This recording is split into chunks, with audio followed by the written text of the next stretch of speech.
God has opened up a door. Mungu atafungua mlango. Through Jesus Christ. Amefungua mlango kupitia Yesu Kristo. Yesterday I quoted some scriptures.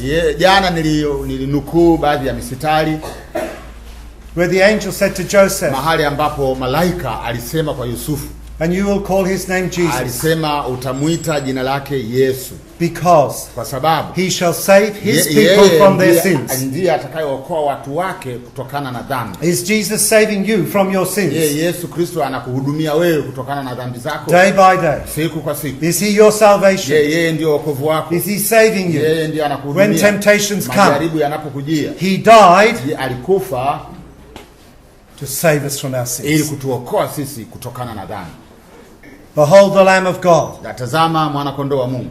That takes away the sin of the world. Dhambi za ulimwengu. God was going to change everything. Mungu alikuwa anakwenda kubadilisha kila kitu, The biggest event in history, tukio kubwa katika historia, is Calvary. Ni Calvary. What happened at Golgotha? Kile kilichotokea pale Calvary. Changed everything. Ilibadilisha kila kitu. It changed things before Calvary. Ilibadilisha mambo kabla ya Calvary. It changed things after Calvary. Na vile vile imebadilisha mambo baada ya Calvary. God was going to rend the veil. Mungu alikuwa anakwenda kuchana ile pazia and open the door to heaven. Kisha kulifungua mlango wa kwenda mbinguni.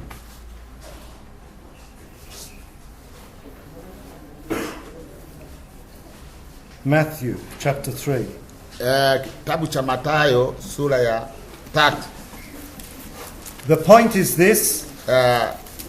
Point nia yangu ni hii. Jesus didn't just come to forgive us our sins. Mungu hakuja tu kutusamehe dhambi sisi. But as we saw yesterday, na kama tulivyoona jana, to set us free from sin. Kutuachia huru kutoka katika dhambi. He that commits sin, yeye atendaye dhambi, is the servant of sin. Yeye ni mtumwa wa dhambi. If the Son kama mwana sets you free, akikuweka huru, you'll be free indeed. Utakuwa huru kweli kweli from sin. Kutokana na dhambi. Everything was going to change. Mambo yote yanakwenda kubadilika. In Matthew 3. Katika Mathayo 3. Where is it? Yes. I'm looking for verse 10. Ile mstari wa 10. Now also the axe is laid unto the root of the trees. Na shoka limekwisha kuwekwa penye mashina ya mti.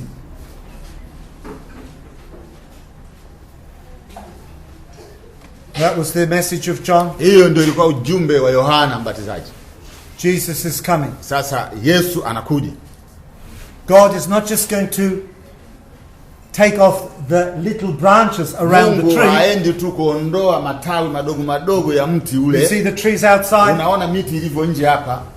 The time is coming. Lakini muda unakuja. Jesus is coming. Yesu Kristo to take away our sins. Anakwenda kuondoa dhambi. He's not going to cut off a little bit, cut off a little bit there. Haendi tu kuprune ile miti yako ya madogo madogo. He's come yeye anakuja to lay the axe anakwenda to the root of sin, wa dhambi, to the power of sin. Kwenye nguvu ya dhambi. At Calvary, pale Calvary, Jesus Yesu was made sin. Alifanyika kuwa dhambi. That ili kwamba we should be made, ili kwamba sisi tufanywe the righteousness of God, watu wenye haki wa Mungu. That's 2 Corinthians chapter 5. Ipo wa Korinto wa pili sura ya 5 verse 21. Mstari wa 21. He was made sin. Alifanyika kuwa He dhambi. was made sin. Alifanyika kuwa dhambi. Listen to the language of the Bible. Sikiliza lugha ya Biblia. Don't try and understand it. Jaribu kujielewa na kuielewa. Believe the message. Iamini ile. He was made sin for you and me. That ili kwamba we should be made, tuweze kufanyika, tufanywe the righteousness of God, tufanyike kuwa watu wa haki za Mungu ndani yake yeye. It cost him everything. Ili mgharimu kila kitu. The axe was going to hit at the root. Shoka lilikuwa linawekwa chini ya mzizi. At the very source. Kwenye chanzo halisia.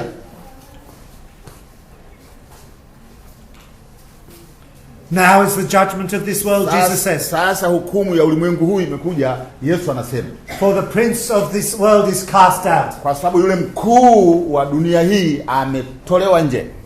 Now is the judgment of this world. Sasa hukumu ya dunia ya ulimwengu huu.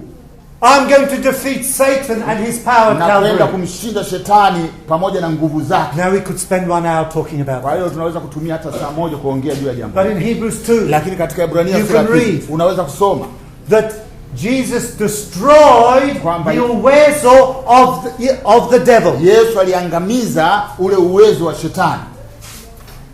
Jesus Yesu at Calvary pale Calvary is removing ameondoa every excuse for sin. Kila jambo, sababu zozote zinazosababishwa na dhambi zinaondolewa. What's the Swahili word for excuse? Sababu zozote. There's another word. Kisingizio. Here. Kisingizio. He's come to Amekuja. remove every killer Kisingizio. He's come Amekuja to remove every excuse for kuondoa sin. kila kisingizio cha dhambi. I will undo the power of the devil. Na kuziondoa zile nguvu za shetani pale Calvary. What the law, Kile ambacho sheria or Torati could not do, kile ambacho Torati isingeweza kufanya, God did. Mungu alifanya. What did God do? Mungu alifanya. Make us righteous. Akatufanya The sisi law tuwe could watu wa not make haki. us righteous. Mungu hakuweza kutufanya, alitufanya sisi tuwe watu The wa law haki. was outside of us. Sheria ya nje ilikuwa Telling haituwezi us what sisi to kuwa na- do. ilikuwa inatueleza mambo ya But if we kufanya. tried to follow the law, Lakini kama unajaribu kufuata we sheria, found unaona we kwamba couldn't do it huwezi kuifanya because of sin kwa sababu ya in dhambi us. ndani yetu. Unaelewa? The law Ile sheria au Torati telling a snake, ina Torati ina ikiambia nyoka, nyoka lazima ile uwe mtakatifu, uwe kondoo. Lazima ni sheria, uwe kondoo.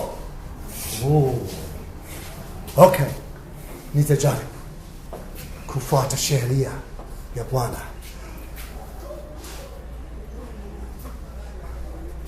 Nyoka inataka kusema ba.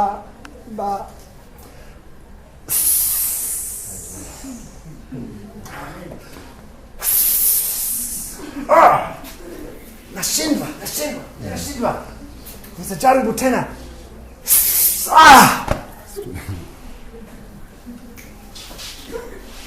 You read it in Romans 7. Soma hiyo katika Warumi sura ya 7. Not now, but Sio later. sasa, lakini baadaye ukifika nyumbani. What the law could not do. Yale ambayo God sheria did. au Torati ilikuwa haiwezi Sending kufanya, his own Mungu son. akafanya kwa kumtuma mwanaye.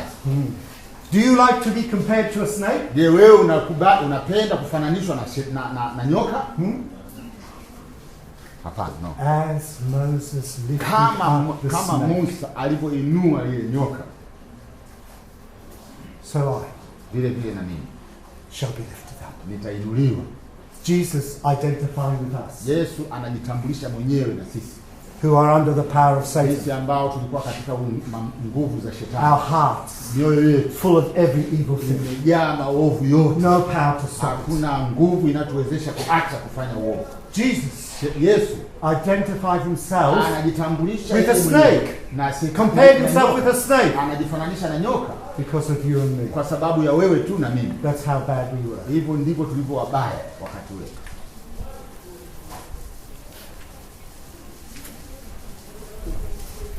Do you believe that? Unaamini hilo?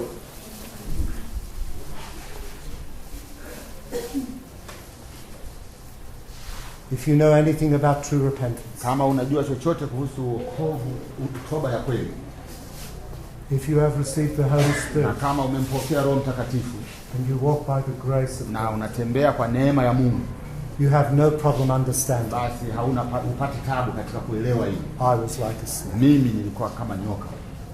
No problem. The axe Ile shoka to the root of the tree. inakwenda kupigwa katika What the mizizi. law could not do, Ile Torati ilikuwa inashindwa kufanya, God did Mungu alifanya by sending his own kwa son kumtuma mwanaye pekee to condemn, not you, to condemn sin in the flesh. kuihukumu dhambi katika mwili. Romans 8:4. Katika Warumi sura ya 8 mstari wa 4, God did it. Mungu He alifanya. condemned sin. Alihukumu dhambi.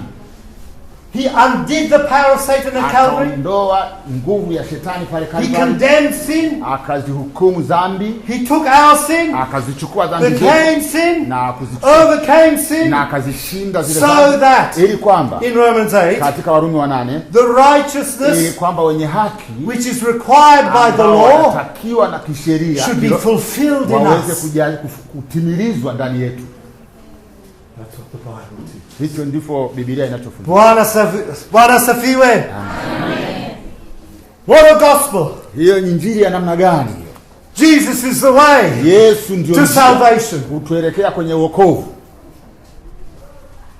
We sang Tuliimba about putting on the robe of righteousness. kuvaa mavazi ya haki.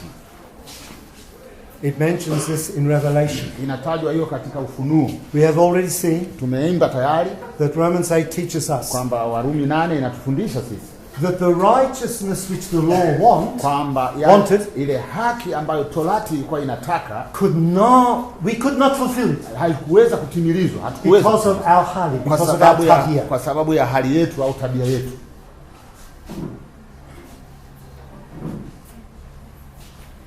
Because of what Jesus did at Kwa Calvary, sababu ya kile alichokifanya Yesu pale this Kalvari, righteousness hii haki is fulfilled in us, imetimilizwa that ndani we yetu, live ili righteously. kwamba sisi tupate kuishi tukiwa wenye haki.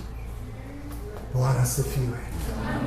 In Revelation, Katika Ufunuo when it says, it inaposema, talks about the robe of righteousness, inazungumza kuhusu vazi la haki, and in the Greek, na katika lugha ya Kigiriki it says, inasema the robe ile vazi is the righteous acts, mitendo, Ni ile- of the saints. lile vazi ni matendo ya haki ya watakatifu. That's what it says. Ndivyo inavyosema. Please do not think Tafadhali usifikiri that Jesus has come, kwamba Yesu amekuja, that you are full of sin, kwamba wewe ni mtu umejaa dhambi and you sin, na unatenda dhambi, and Jesus comes like this na kisha Yesu anakuja namna hiyo and covers your sin. na kisha akufunike na dhambi zako. That is not Hiyo salvation. sio wokovu. That's not the gospel. Hiyo wala sio injili. He's not covering up sin. Yeye hafuniki dhambi. Jesus, God, Yes. does not cover up sin. Yesu ambaye ni Mungu, yeye hafuniki dhambi. He lays the axe to the roots Yeye anaweka shoka chini and ya comes right in here na inakuja moja kwa moja to change us there. kuja kutubadilisha. Bwana asifiwe. The white robes Yale mavazi meupe, are the righteousness yale ni haki that we live ili ambayo tunaishi because He lives in kwa us. sababu yeye anaishi ndani yetu. Bwana asifiwe.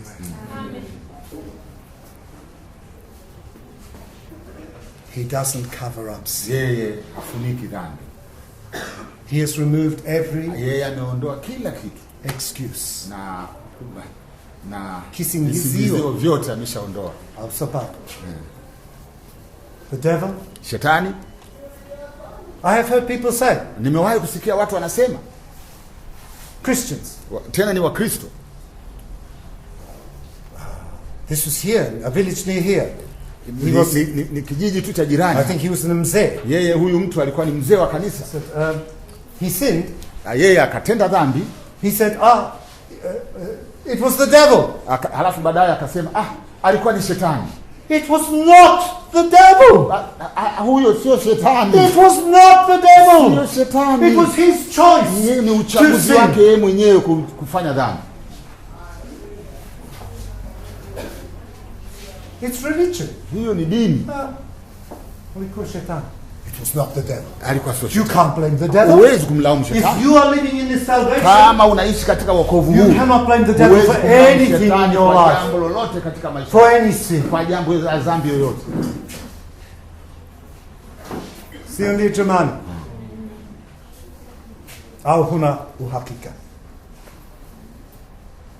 You can't blame him. Huwezi kumlaumu shetani.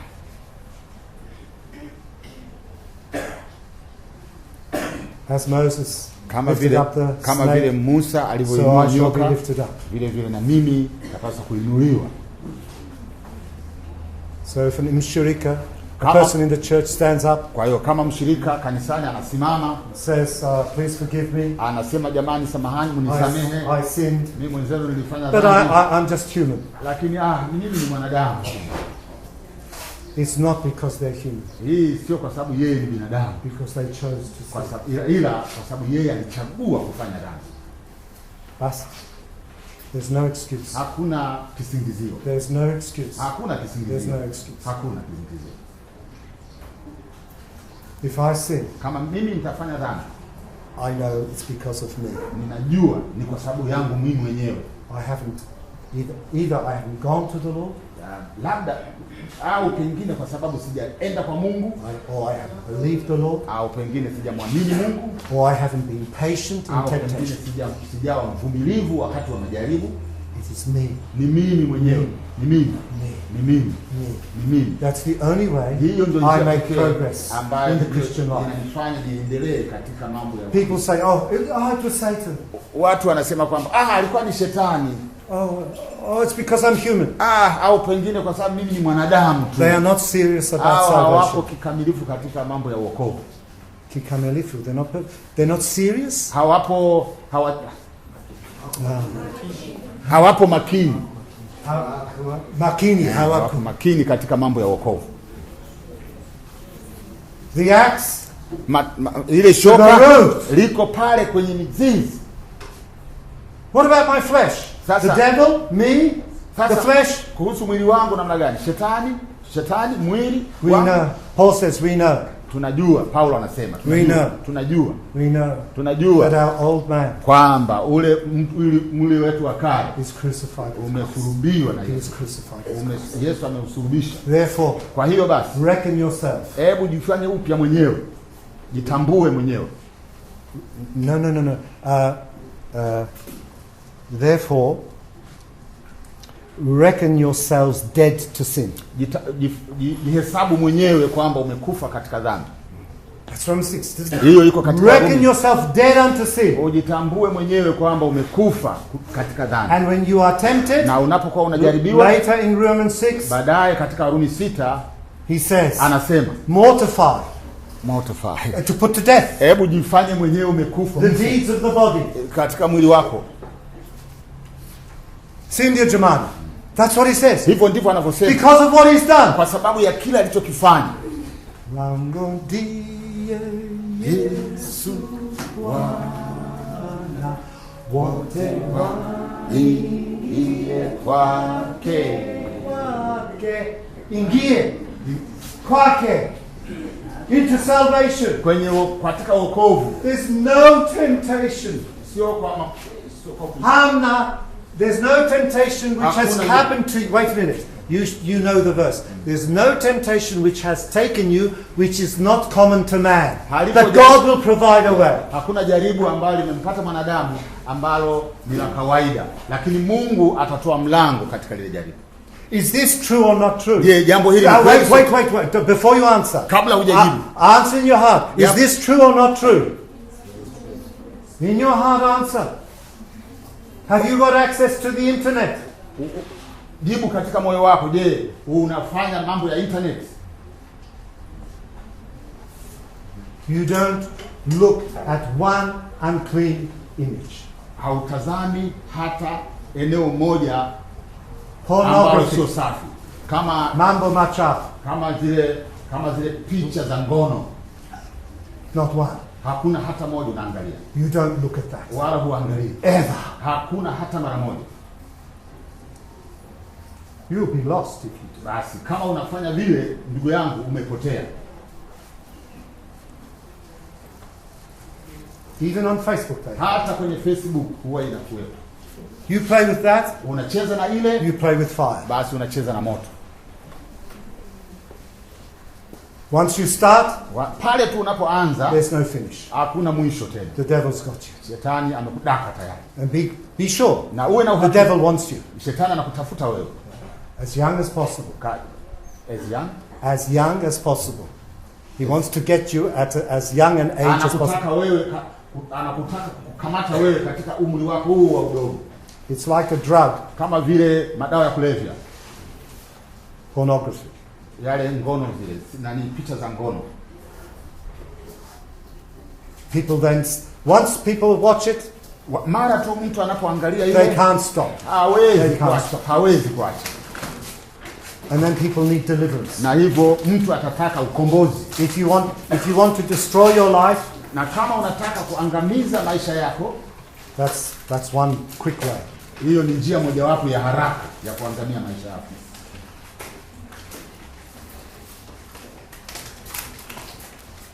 If you play with this, Kama unacheza na mambo kama hayo, you stop playing.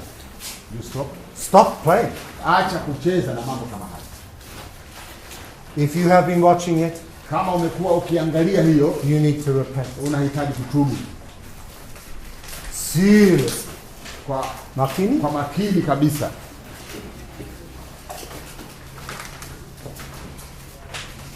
The devil Shetani has opened a river amefungua mto of uncleanness. mto wa uchafu. What do you eat? What do you drink? Unakunywa nini? Unakula nini? Jesus says, Yesu anasema give me to drink. nipe mimi nini? Give me to drink. Nipe nini? I want your life. Nataka maisha yako. Whoever you are. Kwa- I want your life. Nataka maisha yako. I want your love. Nataka mpendo wako. I want your praise. Nataka I sifa want your zako. worship. Nataka kuabudu I kwako. want you. Nakutaka I don't wewe. want your gifts. Sitaki zawadi zako. I don't want your education. Sitaki elimu yako. I want you. Nakutaka I wewe. died for you. Nakutaka- To have nakutaka you. ili kukupata Give me to drink. Nipe kunywa. Si ndio jamani? Do you thirst for love? Je, wewe una kiu ya mapenzi? He wants your love. Yeye anapenda upendo wako. Don't drink of this river Usinywe maji ya mto huu of mambo machafu. I see Christians. Nawaona Wakristo. I can see who their friends are on Naweza Facebook. naweza kuwaona Wakristo na nawajua marafiki zao. Why kupitia Facebook. do they make friends with ladies who make their picture like this? Kwa nini anafanya mahusiano na msichana aliyeweka picha yake namna hii? And worse than that. Na zaidi mbaya zaidi ya hiyo, Why do you click yes, I'll have you as my friend? kwa nini unatiki pale kwamba ndio wewe ni rafiki yangu? Ni jambo la chafu, ni wazi kabisa. Au wewe ni tofauti kama mimi? Unayo nyama na damu? Unayo damu? Mimi pia. Basi. We are the same. Tuko sawa tu. You know. Unajua. You know. Unajua. You know. Unajua. Why do you say yes, I'll have this at my Kwa friend? nini unatiki pale kusema ndio wewe ni rafiki yangu? If they look like that. Kama unamwona anaonekana namna hiyo. If you do. Kama unafanya. The devil wants many to drink of this dirty river. Shetani anawapenda wengi kuwanywa huu uchafu wa mto huo. If you're caught, you need to see someone today. Ukidakwa na huyo shetani unahitaji kumwona mtu fulani leo. Jesus keeps us. Yesu anatutunza sisi. If your eye offend you, Kama jicho hili la kulia limekukosesha, take it out. basi lichomoe, liondoe, litupe. If your hand Kama mkono wako offends you, umekukosesha, cut it off. basi ukate mkono huo. Eye, hand. Jicho, mkono. Mambo machafu, macho. And then hand. Unaelewa? Do the men understand me? Je, watu mnanielewa? Do the men understand me? Wanaume wananielewa? Jesus sets you free. Yesu amekuweka huru. Unaelewa?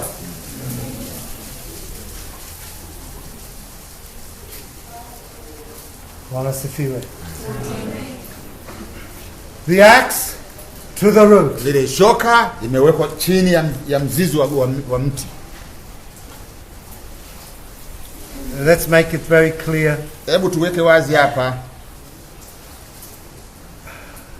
1 Corinthians 6. Wakorintho wa kwanza sura ya 6.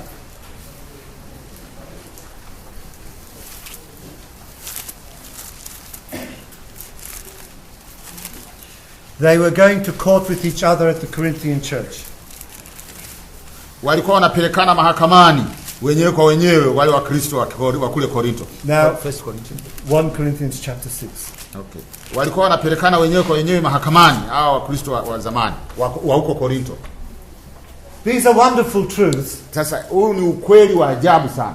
But as a young man, lakini kama kijana, kama mtu mkijana, I struggled. Mimi ninakazana, ninapambana. Ninapambana. It wasn't easy. Ilikuwa sio rahisi. The Bible says this. Biblia inasema hivi. Me. Lakini mimi, how do I get there? Sasa nitaingiaje kwenye Biblia hii inavyosema? How can I live like this? Nitaishije kama Biblia inavyosema? Sio ndio jamani? Don't give up. Usikate tamaa. Don't give up. Usikate tamaa. Don't give up. Usikate tamaa. It doesn't matter how long it takes. It doesn't matter how many times you might fail. Wakati mara ngapi unaweza kudondoka. You get up. Wewe amka. Get up. Amka. And go on with Jesus. Go on with Jesus. Endelea na Yesu Kristo. All right, the devil will try everything. Ndivyo shetani atajaribu kila njia. At the time you fail, wakati unaposhindwa, the devil tries to make you fail. Shetani anakujaribu ili uweze kushindwa. And if he succeeds, na anapofanikiwa, when you fall into a sin, na kisha ukadondoka kwenye dhambi. I'm talking about general sins. Sasa naongelea mambo ya jumla. Not serious sins. Sio mambo ya kawaida tu. I'm not talking about serious sins. Siongelezi mambo ya everyday sins in our personal life. Naongelea I'm talking about everyday sins that can happen. Maisha ya kila siku ya watu ya dhambi.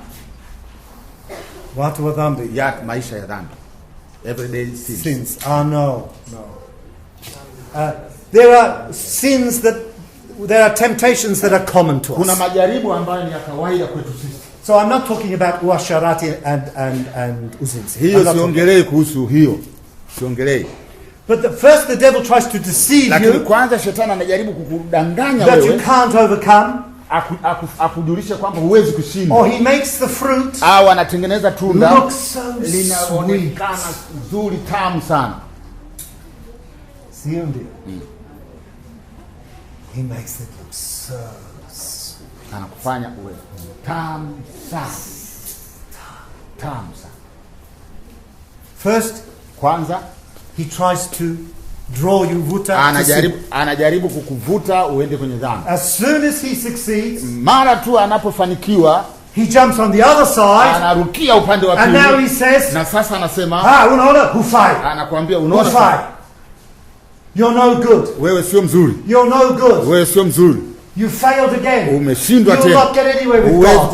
It won't work for you. Huwezi kwenda popote na Mungu. Huwezi kufanya chochote. Mungu hayuko na wewe. Other people can be blessed. Umeanguka mara nyingi na watu wengine wanaweza kubarikiwa. Sio ndio jamani?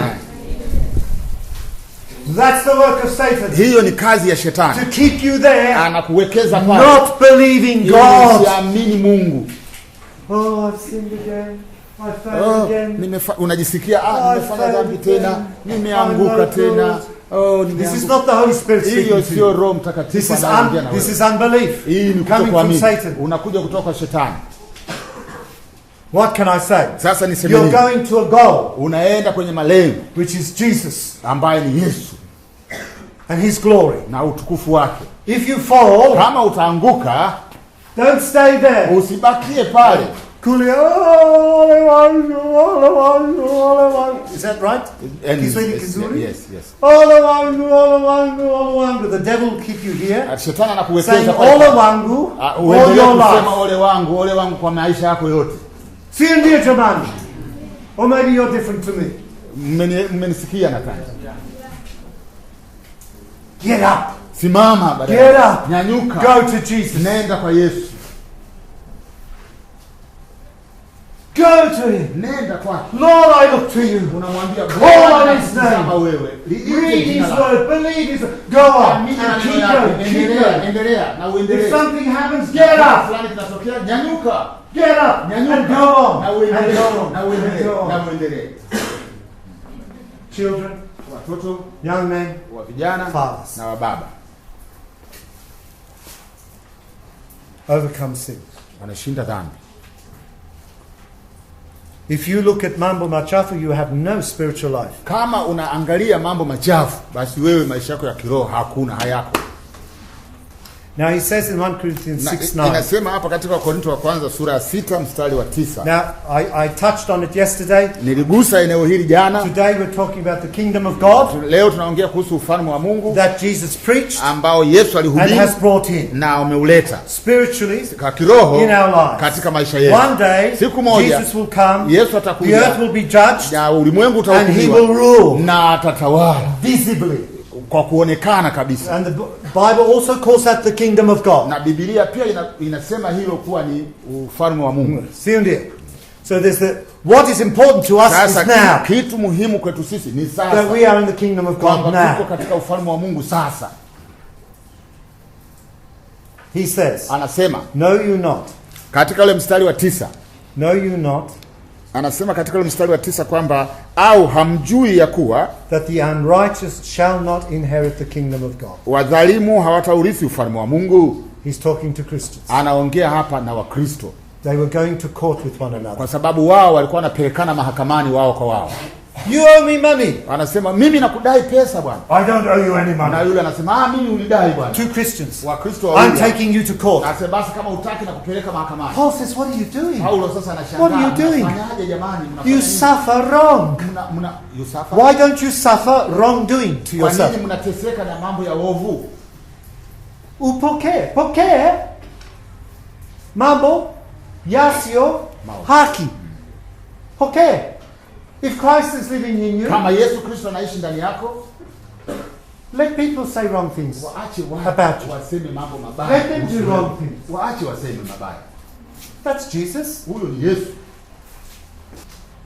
So Paul says to these people, Paulo anasema kwa watu hawa, don't be deceived. Anawaambia kwamba msidanganyike. Neither fornicators, kwa sababu washirati, idolaters, idolaters, kuabudu sanamu is the next one. Na waabudu sanamu, nor adulterers, waabudu sanamu, wala wazinzi, continue please, wala wazinzi, wala wafiraji, wala walawiti, wala wevi, wala watamanio, wala walevi, wala watukanaji, wala wanyang'anyi shall inherit the kingdom. Hawataurithi ufalme wa Mungu. You won't get in. Huwezi kuingia. If any of these things are true, kama katika mambo hayo yako kwako. I want what he's got. Unatamani labda napenda alicho nacho yule. I want what he's got. Napenda kile. Why haven't I got that? Ninapenda kwamba ningeweza kuwa nacho kile. That's covetousness. Covetousness. That's in one of the words you read. Covetousness. Thieves nor covetous. Verse 10. Let me see. Wala watamanio. They will not enter. Hawataingia. Speaking to us. The word of God speaking to us. Neno la Mungu likisema kwetu sisi. Why haven't I got that? Kwa nini nisijapata kile kitu? Jesus is the answer. Yesu ndio jibu pekee. I go to the villages. Mimi naendaga huko vijijini. It touches my heart. Na inanigusa moyo wangu. I was speaking to a young boy. Naongea kwa vijana wavulana. He finished form 2. Yeye huyu kijana amemaliza form 2. He hasn't got money to go to do form 3. Na akawa hana pesa za kwenda kwenye form 3. I said, how much does it cost? Nikamuuliza shilingi ngapi He said 20,000 shillings. Akasema ni shilingi 20,000. But it's not just the cost of the tuition. Lakini hiyo bado sio gharama za tuition. I have to buy clothes and books. Kwa sababu napaswa kununua uniformu na vitu vingine, viatu. I need about laki moja na 20 mpaka 50. Kwa ujumla wake nataka kati ya laki moja mpaka laki moja na nusu. What do you do? Sasa unafanyaje? About the house. I'm about the house. I do things around the house. Anasema niko tu nyumbani, nafanya kazi za nyumbani tu. What advice are you going to give him? Sasa unakwenda kunipa ushauri gani? He hasn't got what many of you have got, maybe. He hasn't got what many of you have got. Education. Hana vile wewe nini mlicho nacho. Yeye hana pengine. I preach Jesus. Na mimi nahubiri to everyone. Kwa kila mtu. Unaelewa? And there are thousands like him. Na kuna Thousands, maelfu wa namna hiyo. I meet people in the villages. Watu nakutana nao watu kule vijijini. And it's a blessing. Na inakuwa ni baraka They have kwao. nothing. Lakini hawana kitu chochote. Hawana chochote. They come to church. Wanakuja kanisani. Some of them. Baadhi yao. They praise God with full heart. Sifu Mungu sana. Jambo la ajabu. Ni jambo la ajabu sana.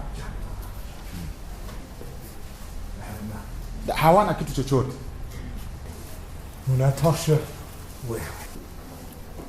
Galatians. Twende katika Galatia. The same thing. Iko kitu kile kile. Verse 19. 5:19, chapter 5. Sura ya 5 19. mstari wa 19. Basi matendo ya mwili ni dhahiri, ndio haya: uasherati, uchafu, ufisadi, ibada ya sanamu, uchawi, uadui, ugomvi, wivu.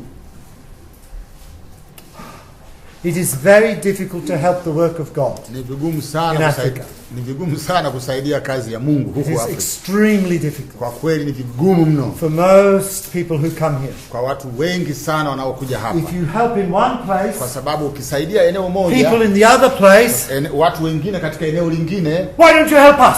Why don't you help us? Wanalalamika, kwa nini hukutusaidia sisi? Kwa nini hukutusaidia sisi? It's a big problem. Ni tatizo kwa ujumla. It's a big problem. Ni tatizo kubwa. I can't help everyone. Siwezi kumsaidia kila mmoja. I have to do things secretly. Ninapaswa kusaidia kwa siri sana. Because if someone else, kwa sababu mtu mwingine akiona, if I help a widow with 3 children, akiona namsaidia mjane na watoto wake 3, because where I go, kwa sababu kule ninapokwenda, everyone is poor, very poor. Ni masikini, tena masikini. And if other people here, na watu wengine wanasikia, shida kubwa sana, it's a big problem. Inaleta shida kubwa sana. Sio ndio? Sio ndio? Ndio. And other wazungu have had to stop the work. Wakati mwingine wazungu wengine because of one thing, walikuja wakasimamisha kazi kwa sababu ya jambo moja, wivu. Kwa sababu ya wivu miongoni mwa watu. I want what you give there. Anasema nataka kile ulichowapa wale. It's a big problem. Hiyo ni tatizo kubwa.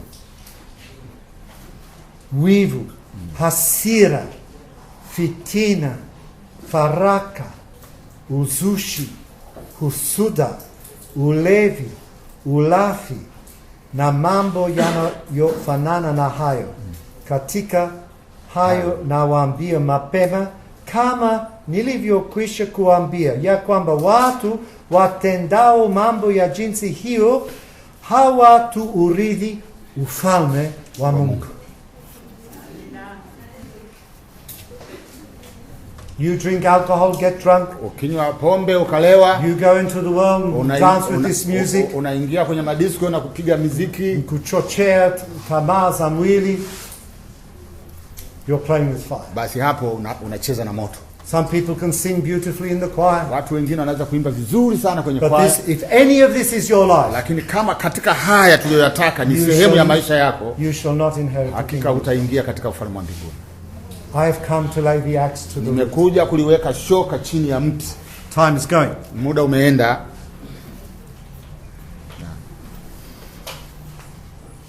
The kingdom of God. Ufalme wa Mungu. He said there's some standing here. Alisema kwamba kuna wengine wamesimama hapa who will not taste of death. Hawataonja mauti till they see the kingdom of God with power. Watakapouona ufalme wa Mungu na nguvu yake. Jesus said to the disciples, Yesu alisema kwa wanafunzi wake, I have to go. Mimi napaswa kuondoka. So that the Holy Spirit will come. Ili kwamba Roho Mtakatifu aweze kuja. He said, I will not leave you as orphans. Alisema sitawaacha ninyi kama yatima.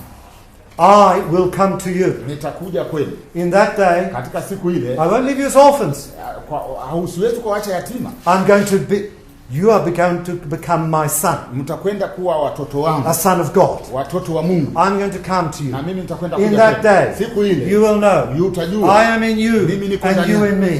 Because I live, kwa sababu naishi, you shall live. Na wewe utakuwa hai. Jesus puts it into the future. Yesu anaweka hili katika muda ujao. In John chapter 14. Katika Yohana sura ya 14. I'm going very quickly. In Apostles chapter 1. Katika Matendo ya Mitume sura ya kwanza. He says, stay in Jerusalem anawaambia kaeni Yerusalemu and wait na msubiri for the promise of the Father, ya Baba, because kwa sababu you will be clothed with power mtavishwa nguvu not many days from now. siku sio nyingi kuanzia sasa. About 10 days later, Baada ya siku 10 baadaye, heaven was opened mbingu zilifunguka and the kingdom of God came na down. ufalme wa Mungu ukashuka. On the day of Pentecost, Ulishuka siku ya they were Pentecost. baptized Wakabatizwa into the kingdom of katika God. ufalme wa In Mungu. that day, Katika siku they ile, knew. walijua Ndio. Walijua. They knew Christ had come to live in them, walijua kwamba Kristo amekuja kuishi ndani yao, and that they were in Christ. na siku ile ndipo wakawa ndani ya Kristo, Just like I knew kama vile in wewe leo na mimi. 1971.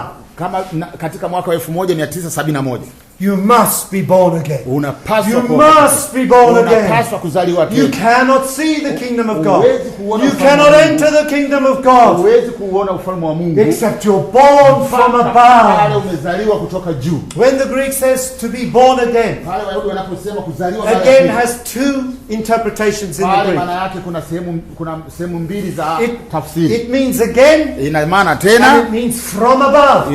inasema tena kutoka juu. You have to be born from Unapaswa above. kuzaliwa mara ya And pili that's what kutoka happened on the day juu. of Na hivyo Pentecost. ndivyo ilitokea siku ya I ubatizo. don't mind what language you use, Sijali sana lugha ipi unaitumia, what theology you have. wala theolojia gani ulionayo. You can change the Unaweza words, kubadilisha maneno, but you cannot change the promise of God, lakini huwezi kubadilisha ahadi ya Mungu, which is the promise of His Spirit, ambayo ni ahadi yake ya that Roho. He has promised us Yesu aliyotuahidi sisi because of the blood of kwa Jesus. sababu ya damu ya Yesu. On the day of Pentecost, Siku ile ya the Pentecost, Holy Spirit came into Roho them. Mtakatifu akaja ndani ya In maisha power. yao katika They unguvu.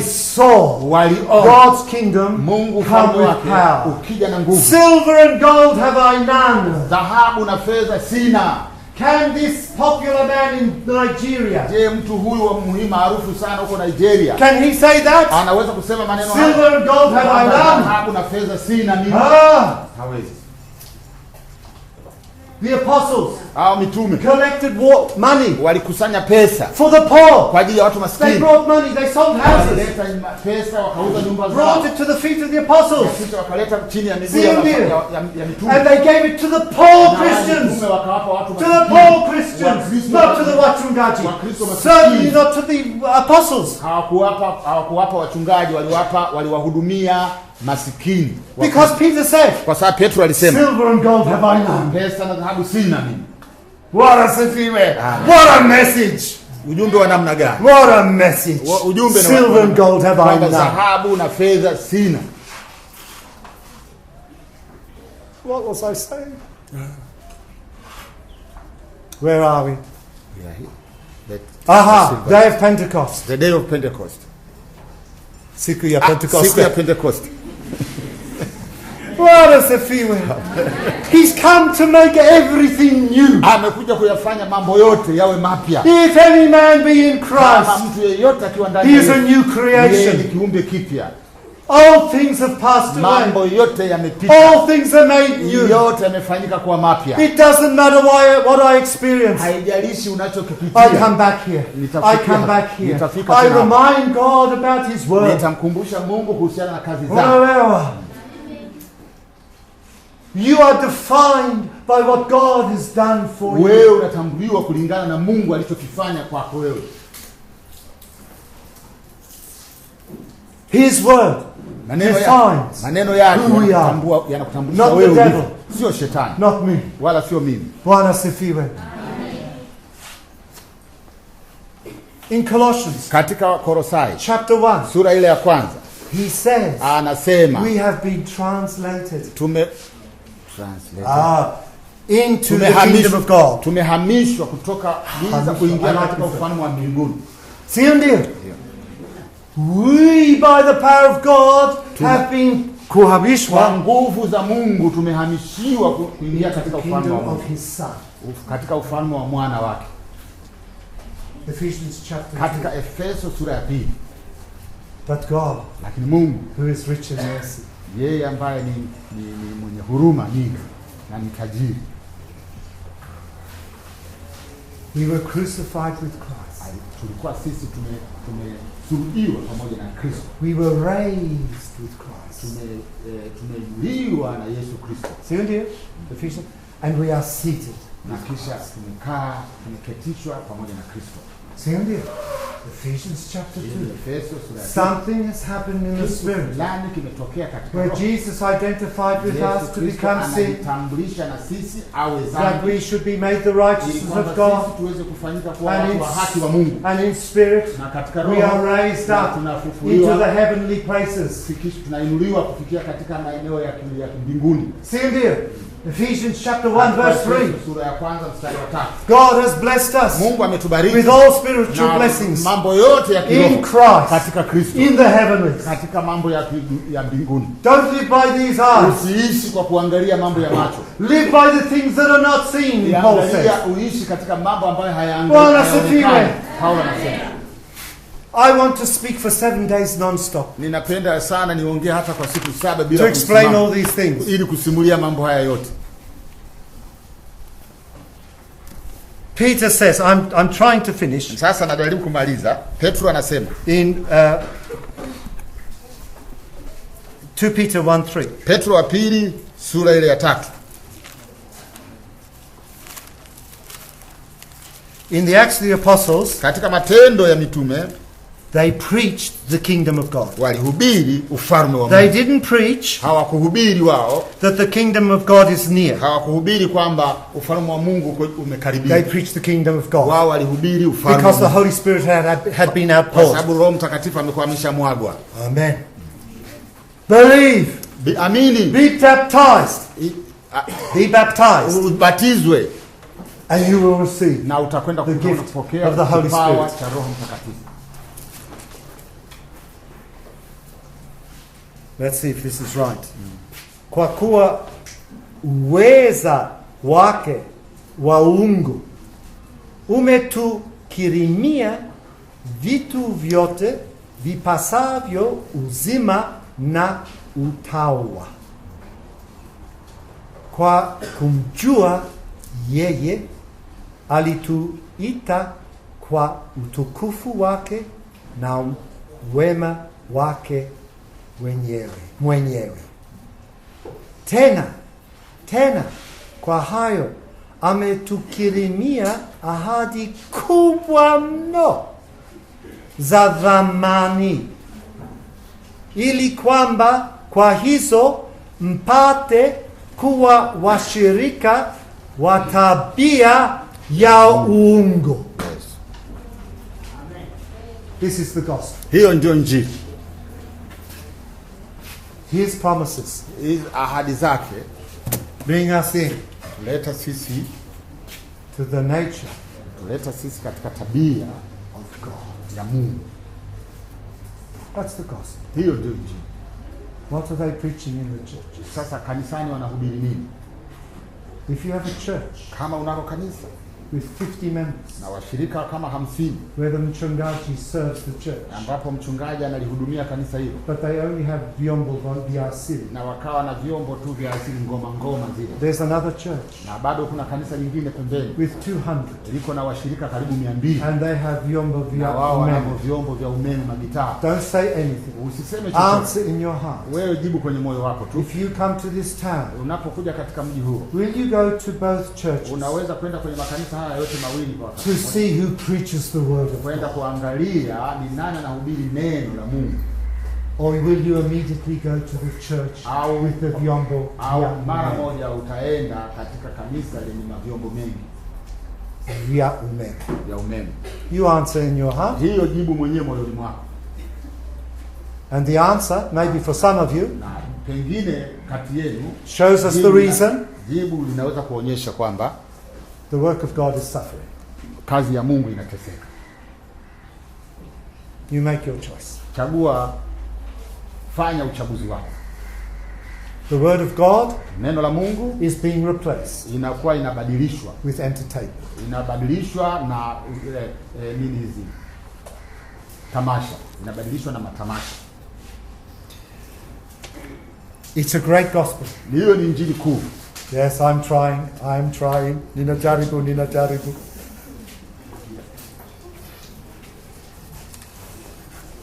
Bwana asifiwe. Amen. He is the King of righteousness. Yeye ni mfalme wa haki. You can read in Hebrews chapter Unakwenda 2. kusoma katika Ibrania sura ya pili. Chapter 1. Sura ya kwanza, samahani, ni sura ya kwanza Hebrews. The Lord said to my Lord, Mungu akasema, sit on my right hand, Bwana akamwambia till Bwana I make your wangu, kaa kwenye enemies your mkono wangu wa footstool. kulia.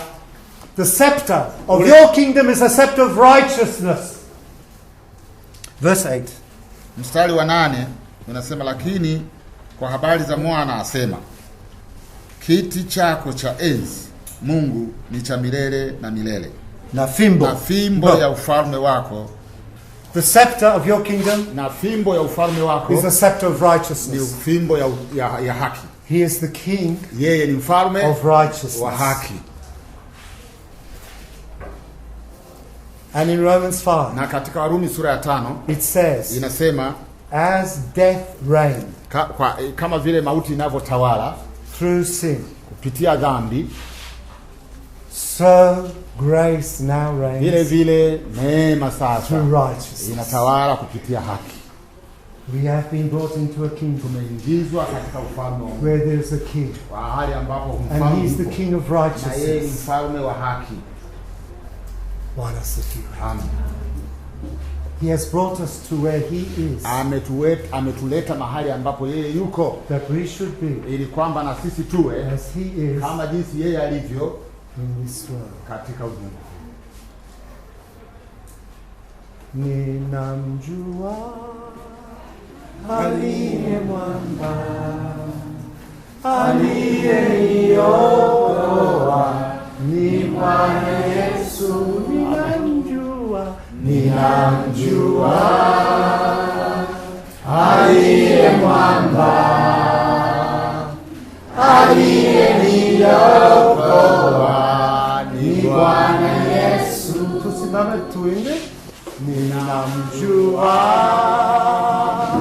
aliye mwamba, aliyeniokoa ni Bwana Yesu. Ninamjua aliye mwamba,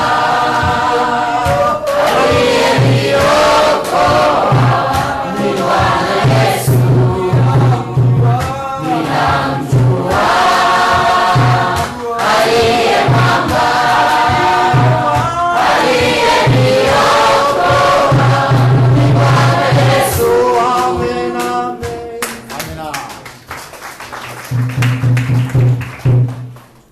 Let him Mwache yeye to save us atuokoe from sin kutokana na dhambi today leo and every day. na siku zote. Na Mungu awabariki. Amen.